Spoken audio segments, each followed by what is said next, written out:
El 24 de marzo de 1976, un nuevo golpe cívico-militar asalta el poder, pero esta vez no era un golpe más. Por primera vez, las tres fuerzas, Ejército, Marina y Fuerza Aérea, se reparten el poder, y también se reparten la represión.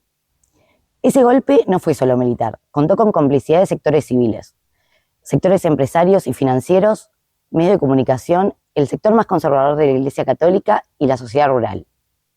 El resultado fue un plan sistemático de terrorismo de Estado, 30.000 personas desaparecidas, centros clandestinos de detención, exilio, persecución y muerte. Las universidades no quedaron al margen, fueron intervenidas, disciplinadas y vigiladas. Se persiguieron estudiantes, trabajadores no docentes y docentes. Se modificaron planes de estudio, se eliminaron carreras y trataron de borrar el pensamiento crítico. En ese contexto, la universidad pública fue blanco, pero también fue semilla. A 50 años del golpe cívico-militar, ponemos el foco en la Universidad Nacional de Mar del Plata, en sus historias, en sus silencios, en sus resistencias y en su compromiso con la búsqueda de memoria, verdad y justicia. Porque la memoria no es solo pasado, es una disputa del presente y un compromiso con el futuro.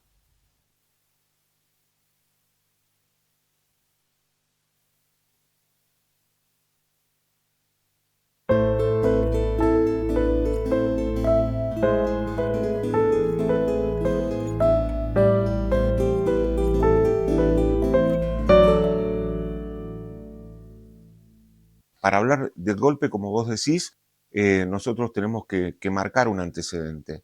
Y claramente va a ser, primero, la irrupción por primera vez de la violencia política dentro de la vida de la Universidad de Mar del Plata, en ese momento Universidad Provincial, que va a ser el asesinato de Silvia Filler en 1971. Una estudiante de 18 años en una asamblea de estudiantes de arquitectura. Y ahí para mí fue que cambió todo, ¿no? Un golpe de conciencia muy grande. Yo empecé a militar y en el 73 fue una explosión, parecía que la historia te pasaba por encima. Fue un quiebre importante en nuestras vidas, porque algunos que todavía éramos independientes, como en mi caso, fui cada vez más motivado en tener una participación política más activa. ¿Y qué sucede? En 20 de marzo, en Mar del Plata, una noche asesinan a Ernesto Piantoni. Era un referente, no sé decirlo así, o líder del CNU. Al día siguiente asesinan a los dos hermanos Videla, su papá y su primo, Pacho Lizagaray, en la calle España al 800. Y también muere Goldenberg, un docente de, creo que exactas. Esto va a marcar un nivel de tensión. En nuestra propia universidad le agrega otra complejidad, que era la presencia de dos instituciones.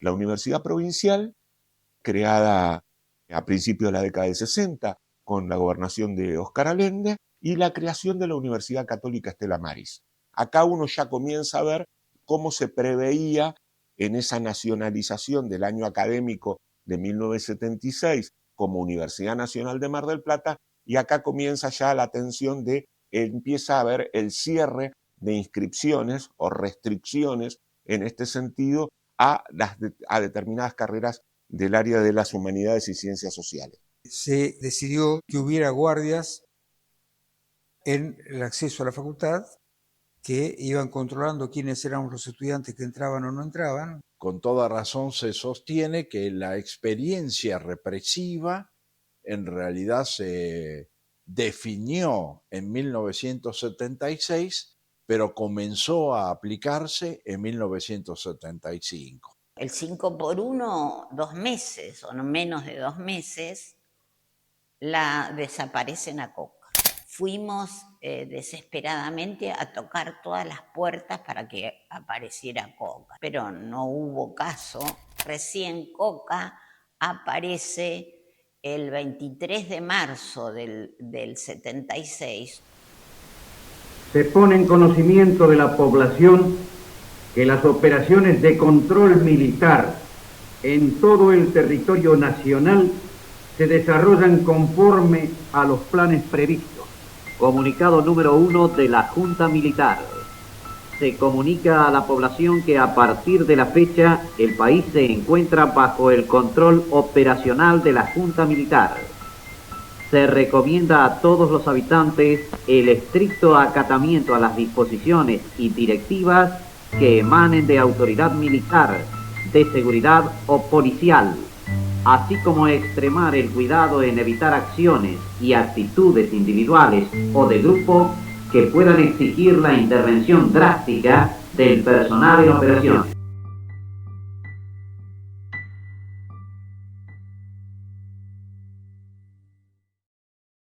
Fui secuestrado en octubre del 76, era entonces un joven estudiante de primer año de la Facultad de Ciencias Económicas y Sociales de la Universidad Nacional de Mar del Plata. ¿Sabe cuál era mi preocupación? La que tenía en la cabeza de todo mi cautiverio. Tenía que dar al sábado subsiguiente un examen de microeconomía. Uno se aferraba a estas cosas. Recuerdo que estábamos cenando en casa, en familia, con mi papá, mamá y una de mis hermanas, y vemos en la tele la foto de mi primo. En ese momento era muy habitual ver fotos de personas y con el título Llamado a la Solidaridad, se necesita conocer el paradero de Roberto Evangelista, desaparecido, que falta desde su hogar desde las 8 de la mañana. Él salió a trabajar, bueno, y nunca más lo vimos. A los 14 días de tener a su bebé, mi hermana María Eugenia desaparece. Ingresé como estudiante en la Universidad Nacional de Mar del Plata en el año 1981, uno de los últimos años de la dictadura militar. Cuando ingresamos a la universidad en aquel entonces teníamos exámenes de ingreso con cupo. En aquel entonces la dictadura había impuesto aranceles en las universidades públicas, con lo cual teníamos unas chequeras que debíamos acreditar su pago previo a rendir exámenes parciales y finales. Pagamos el arancel hasta el 82 y además a partir de ese momento, de manera muy controlada, permitieron que eligiéramos delegados por año. Había una militancia espontánea que era mucho más importante y así nos fuimos conociendo. Tomábamos decisiones a lo mejor de manera no muy orgánica. Hay un ejemplo muy claro que es el de la quema de las chequeras con las que nos querían hacer pagar todos los meses o anualmente para poder ir a la facultad. En realidad ahí no hubo una decisión más que de personas, amigos, algunos del secundario que nos conocíamos, y decidimos realizar un acto de prenderlas fuego, recibirlas todos y prenderlas fuego. En el 83 era la emoción del logro de haber sido parte de un granito de arena en ese gran logro que fue ver primero el discurso de Alfonsín, saber que teníamos muchas posibilidades de ganar, después asumir y empezar a militar en pos de todo lo que habíamos hecho y también propuesto. A mí durante mucho tiempo cuando volvió la democracia, tuve necesidad de recuperar a la gente, a las que no se habían muerto, los que estaban exiliados, que volvían, quería verlos, quería saber que estaban bien. Encontrarme en un ámbito en donde los derechos humanos estaban empezando a recuperar, preservar y rememorar con todas las ganas y con la seriedad que eso implicaba, fue fantástico. Entonces, la constitución de la identidad en el espacio-tiempo, que era esta escuela, también nos hacía recuperar esos lazos, recuperar las ganas de estar, las ganas de seguir adelante y de nunca más que se cierre. Eso era fundamental, había que cuidarlo. Los militares tenían todavía poder. Si bien comenzábamos a transitar y a discutir una universidad diferente, también éramos conscientes como sociedad que ellos tenían todavía, que todavía tomaban decisiones y que hasta que no, y había toda una discusión en la política de cómo solucionar ese tema. El desafío de recuperar conciencia social desde lo constitucional. Es Es decir, la importancia que la Constitución tiene para la organización de una sociedad y para el control del poder. El ingreso fue muy, muy numeroso, del 86, el siguiente año la mitad, pero igual es muchísimo para esa época, piensen en 1500 estudiantes, con ganas de estar juntos, de poder mirarnos a la cara, a los ojos, poder decir, ¿cómo te llamas? Sin temor, y compartir quién era cada uno, y sin cuestionar, sino aceptando aquel que venía de un pueblito, de una nación un poco más grande, con pocos recursos, con recursos medios, lo que fuera, con los hijos. Así que un clima muy, muy amoroso, de mucha cosa amorosa, con también discusiones y debates, por supuesto. Teníamos que hacer todo, había todo por hacer, teníamos que repensar algo que nosotros no habíamos vivido. Y allí no solamente creamos los primeros centros de estudiantes, sino que creamos la Federación Universitaria Marplatense, digamos, la recreamos. Fueron las primeras reuniones, me acuerdo, en el aula magna de económicas, donde estábamos todos los centros de estudiantes de la ciudad, y después la primera Federación Universitaria Argentina, a la que por suerte pude viajar, pude participar, en el año 85 en Tucumán. Hubo una militancia en muchos sectores para reparar y para, sobre todo, para redescubrir la memoria, descubrir la memoria histórica. Y si hablamos de historia, hablamos de memoria. Y si hablamos de memoria, hablamos de verdad. Y si hablamos de verdad, también vamos a hablar de justicia. La Universidad Nacional de Mar del Plata, un integrante del Sistema Universitario Público Nacional, fue, creo que, si no la única, una de las pocas que se presentó como querellante ante esos juzgados para llevar adelante esos juicios de verdad que finalmente terminaron en condena de muchísimos de los partícipes de las atrocidades de esas décadas.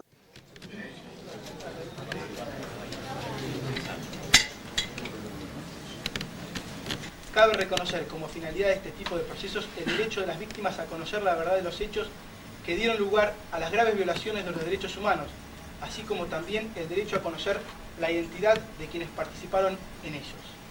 Previo a oír los testimonios de las personas convocadas para el día de la fecha, quiere hacerse saber a la comunidad de Mar del Plata que este tribunal no es presionable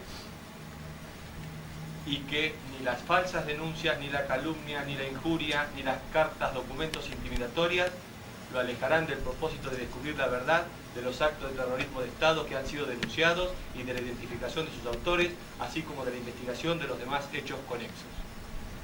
Ahora sí, vamos a convocar a la sala de audiencia a los testigos ofrecidos para el día de la fecha. La Universidad Nacional honró ese compromiso en el juicio por la verdad, por ejemplo. El gremio también. Yo tengo recopilados todos los testimonios del juicio por la verdad porque el gremio, gracias a Carmen Segarra, que era la secretaria de Derechos Humanos, se dedicó a distribuirlos entre todos los afiliados. Pudimos reconstruir la historia de ella 35 años después, porque en una acción que, entre otras cosas, nos llevó a que desde ADUM incluso convocáramos a los familiares de los detenidos desaparecidos para que donaran sangre para ver si se podían identificar restos.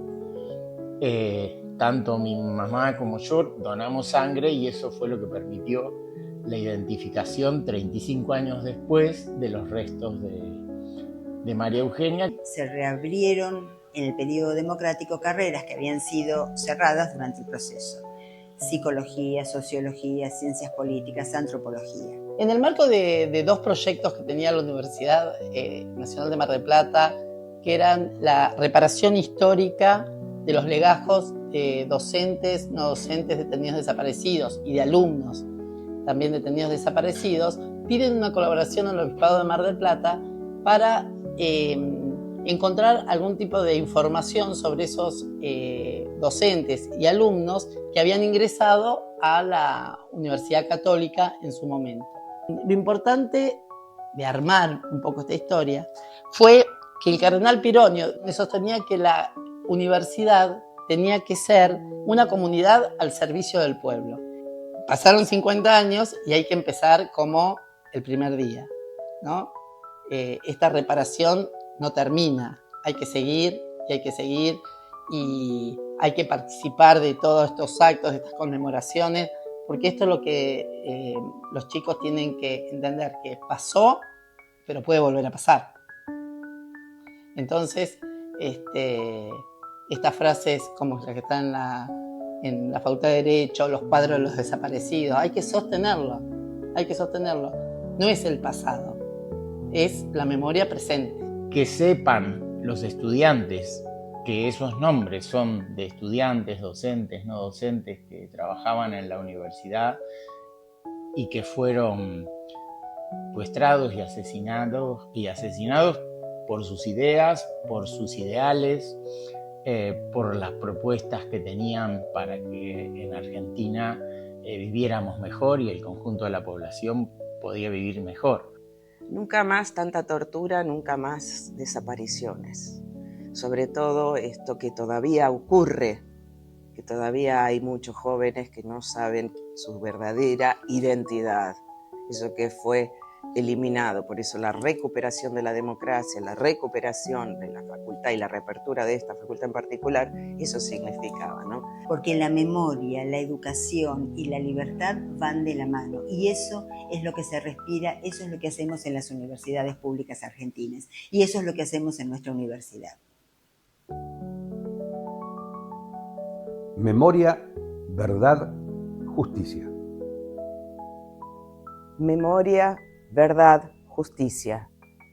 Memoria, verdad, justicia.